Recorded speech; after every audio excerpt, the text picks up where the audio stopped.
A man does not expect to be invisible in the building that bears his own name. But that is exactly what happened to Nathaniel Ashworth on a wet Thursday in November, standing under the awning of a hotel he owned, dressed like a man the city had given up on. The first thing he noticed was the warmth leaking out through the revolving doors of the Birchwood Hotel. Gold light, polished brass, the smell of cedar and espresso drifting onto Front Street in downtown Toronto. Inside, porters moved with the kind of choreography you only get from people who are paid to make wealth look effortless. It was the flagship property of Ashworth Hospitality Group, the one his late father had built from a single 12-room inn outside Kingston, the one investors pointed to whenever they wanted to praise the company's soul. Lately, Nathaniel had begun to wonder if it had any soul left at all. 3 days earlier, an envelope had shown up at his office with no return address. Inside was a single typed line, "Your hotels don't welcome people anymore. They screen them." He'd almost shredded it along with the usual complaints from disgruntled guests and competitors playing at moral authority. But something about the bluntness of it sat in his chest like a stone he couldn't swallow or spit out. His father used to say a hotel was the one place in the world where a tired person should never have to prove they belonged. Nathaniel had built that idea into something glossy, profitable, and written up in business magazines. He had not, until that letter, stopped to ask whether it was still true.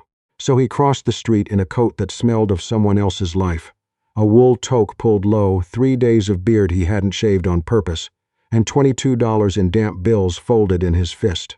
No one looking at him would see Nathaniel Ashworth. That was the point. The doorman's eyes slid past him like he was weather. Inside, the woman at the front desk looked up, her smile arriving on schedule and retreating just as fast. "Can I help you, sir?" Her tone made clear the question was a formality. "I need a room, just for the night." She glanced at the bills in his hand the way you'd glance at something that might be contagious. "I'm sorry, we're fully booked." Behind her, the key slots told a different story, most of them full, but not all. Nathaniel said nothing about that. He let the lie sit there, the way he wanted to see how far it would travel. A man in a slate-gray suit appeared from behind the concierge's desk, the kind of practiced glide that came from years of being the one who removed problems before they reached anyone important. Roland Pace, general manager, 6 years with the company, the numbers under his name always clean, always praised in quarterly reviews. Nathaniel had personally signed off on his last bonus. "Is there a problem here, Denise? He's asking about a room." Roland didn't ask Nathaniel's name, didn't ask if he had a reservation, looked him over the way you'd assess a stain on good carpet. "Sir, I don't think this is the right property for you tonight. There are shelters 2 blocks east on Dundas." "I can pay," Nathaniel said, and the words tasted exactly as humiliating as he'd imagined they would, even rehearsed. A bellman near the luggage cart snorted, not loud, just enough. A couple checking in turned, the woman's mouth tightening with something that wasn't quite pity. Somebody near the lobby bar lifted a phone, maybe to film, maybe just to look busy while watching. Nathaniel felt himself being steered toward the door without a single hand touching him. That was when a young woman near the concierge desk stopped mid-motion, a stack of folded city maps in one hand. She was maybe 23, with the kind of tiredness in her face that made her look older than she was. Her name tag read Maya, her blazer a size too big at the shoulders, like it had been handed down from someone who'd left the job before her. Her phone buzzed twice in her blazer pocket. She already knew, more or less, what the message would say. She saw Roland's hand hover near the man's shoulder, guiding without touching. She saw the row of unoccupied rooms blinking green on the back office screen behind the desk. She saw, more than anything, a man who had clearly run out of better options. "Wait," she said, stepping forward before she let herself think twice. Roland's eyes cut toward her sharp. "Maya, room 1407 is open. It's our overflow rate, $49. He has the cash." The desk clerk looked down at her keyboard like it had become very interesting. Roland's voice cooled by several degrees. "That rate is for appropriate circumstances." Maya felt every bill she needed for rent pressing against the inside of her ribs. Her share of the apartment, her mother's prescription, the bus pass she hadn't renewed yet this month. She should have stepped back into silence. Instead, she looked at the man in the wet coat. "If someone walks in needing a bed," she said, "that's the only circumstance that matters." The lobby didn't go fully quiet, just the small circle of people close enough to understand that something had shifted, that this wasn't simply a homeless man wandering in, but an employee refusing to treat him like he wasn't a person. Roland leaned in, voice low enough to sound professional and sharp enough to leave a mark. "You are putting your job on the line." Maya's stomach dropped, but she lifted her chin anyway. "Then I guess that's where it's going." For one strange second, Nathaniel forgot the beard, the coat, the act. He simply stared at her, stunned that someone with so much more to lose than he had in that moment had chosen to lose it for a stranger. She walked him to the elevator herself, badged him up, and handed him an old-style brass key instead of a card. 1407 still used them, she explained. An oversight nobody had bothered to fix. The room was small, tucked above the kitchen exhaust, the carpet a shade darker than the rest of the hotel. Clearly the room nobody photographed for the website.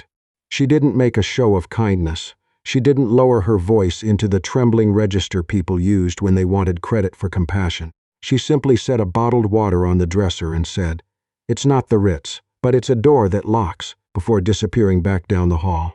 Nathaniel sat on the edge of the bed for a long time, listening to the hum of the exhaust fan beneath the floor, and felt something he hadn't expected to feel in his own hotel. Gratitude, sharp and uncomfortable, like a key turning in a lock that had been rusted shut. The next 2 days he stayed in character, drifting through the lobby and the staff hallway with the kind of presence a man learns when no one is looking at him directly.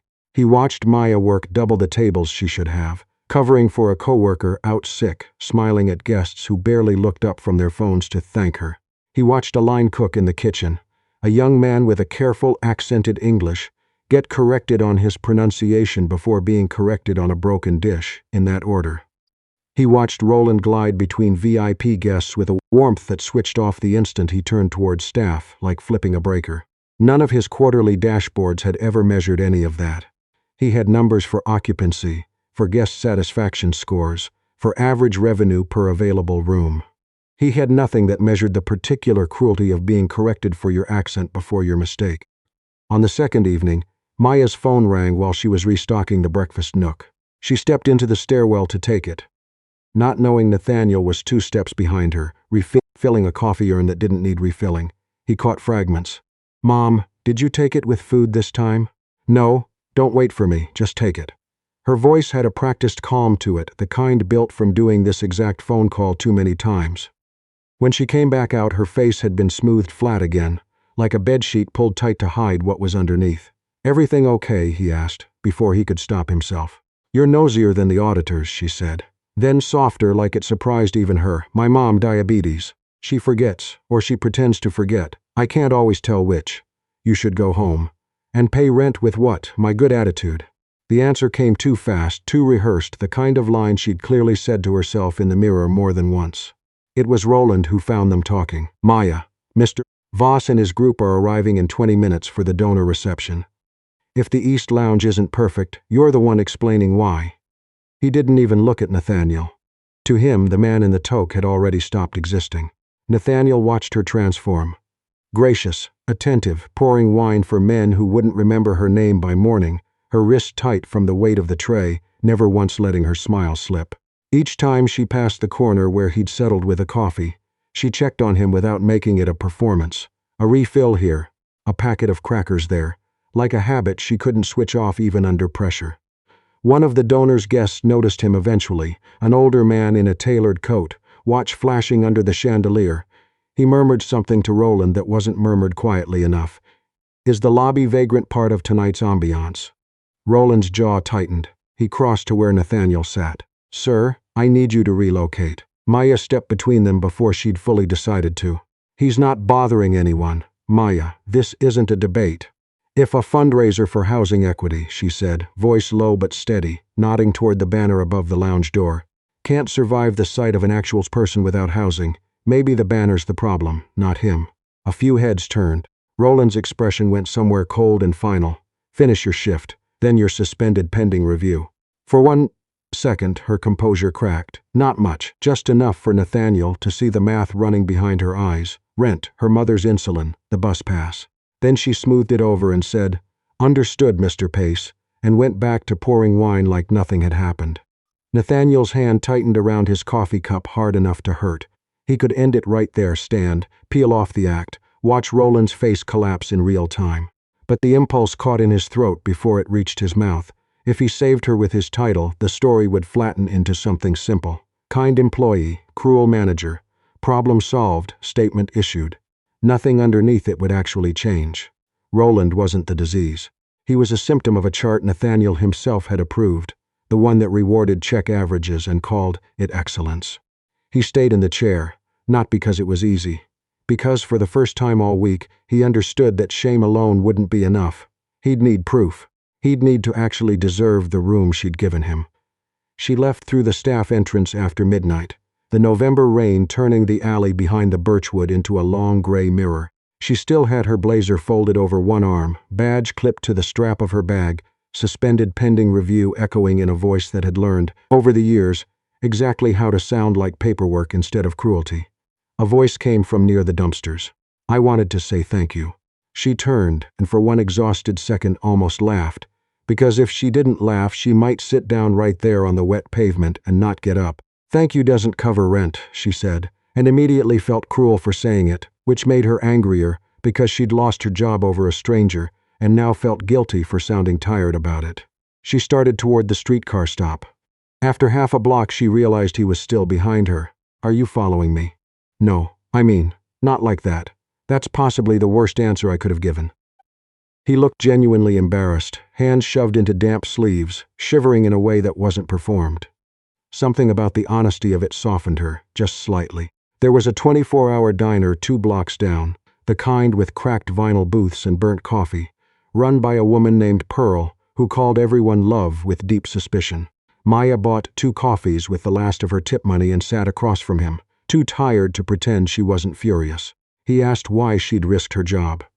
She turned the mug slowly in her hands before answering. Her grandfather had run a small motel outside Sudbury before the highway bypass killed the business. He used to keep the porch light on past closing, she said, because somebody driving through the night shouldn't have to prove they deserved a bed.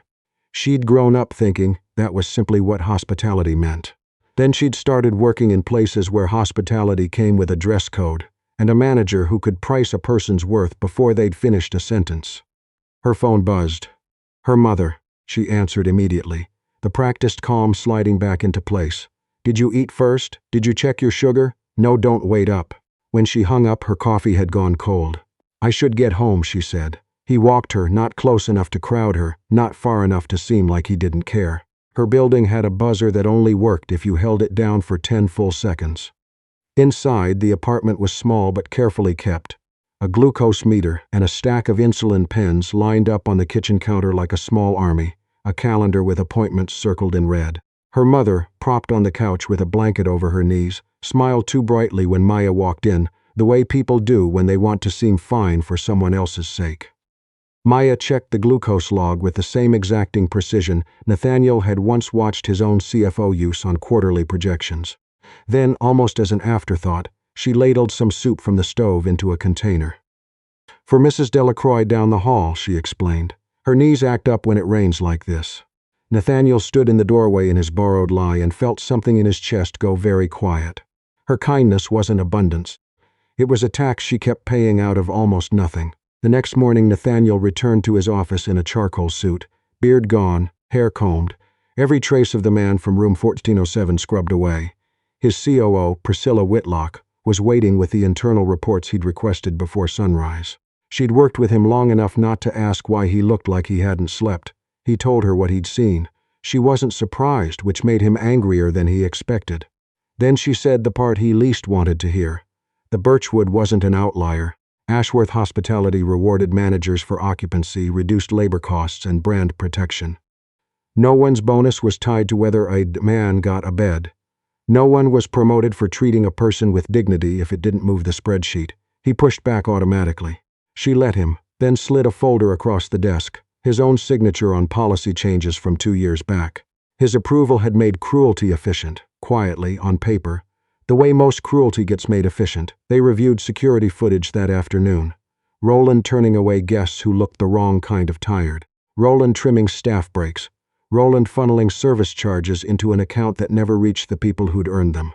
Roland cornering Maya in the back office, pushing a written warning across the desk for unauthorized rate adjustments. His first instinct was clean and satisfying. Fire Roland by lunch. Priscilla stopped him. If Roland became the entire villain, Ashworth Hospitality would survive by pretending the rot had a single name, apologize, sacrifice one manager, and keep rewarding the next Roland who delivered good numbers with cleaner hands. Then an email landed in his inbox. Maya Lindquist, terminated, effective immediately. Cause listed as unprofessional conduct toward hotel guests. For a long moment, Nathaniel didn't move. The easy thing would be to find her, reveal himself, pay off her mother's medication, offer her a corner office, fix everything before dinner. But he understood now what that would actually mean. His money could patch her weak. It couldn't undo the years his company had spent training people like Roland to treat people like her as disposable. That evening he went to her building, still unsure how to say any of it out loud. She came down the stairs before he could knock, wearing a blouse pressed carefully at the collar, a folder with her resume tucked under one arm. She looked like someone bracing to be turned down professionally. Somewhere new, all over again. "You again," she said. "I heard about the job. Of course you did." Bad news travels faster than good service ever did. She adjusted the folder. "I've got an interview at a motel out past the junction. You shouldn't have to start over because you did the right thing." She gave him a look that was almost kind, which somehow made it worse. "People like me don't get rescued," she said. "We just get up earlier than everyone else." He had no answer for that. For the first time in his life, money sat uselessly in his pocket, and the debt he owed her had nothing to do with a coffee, or rent, or a job. It had to do with the world he'd built, and the kind of man he'd need to become to actually change it. She came back to the Birchwood 3 days later because the email said attendance was mandatory, and that was the only reason. She'd already been fired, separated, suspended pending review. Whatever phrase HR preferred when they wanted cruelty to sound like procedure. She wore the same interview blouse, a loose thread near the collar she tucked under with her thumb before stepping through the revolving doors. In daylight, the lobby looked less like a postcard, scuffed marble, fingerprints on the brass, the tired faces of staff gathered near the concierge desk. Everyone was there. Housekeeping, the front desk team, bellmen, and cooks, still in their whites. Priscilla stood near the fireplace with a tablet. Roland stood near the front, pale but holding on to a brittle kind of confidence, like a man who still believed he could talk his way out of the room. Then she saw him. At the center of the lobby stood a man in a charcoal suit, jaw clean-shaven, posture built for boardrooms rather than alleyways. But she knew the eyes before her mind caught up with the face. For a moment she couldn't breathe. Then the anger arrived, hot enough to steady her. She turned toward the door. "Maya," she stopped but didn't turn around. He crossed the lobby slowly, careful not to make the room feel smaller around her. "I owe you an apology." That made her laugh once, sharp and without humor. "You owe me a lot more than that, I know." "No," she said, turning to face him now. "I don't think you do. I bought you coffee with tip money I needed for the bus. I told you about my mother. I let you see where I live.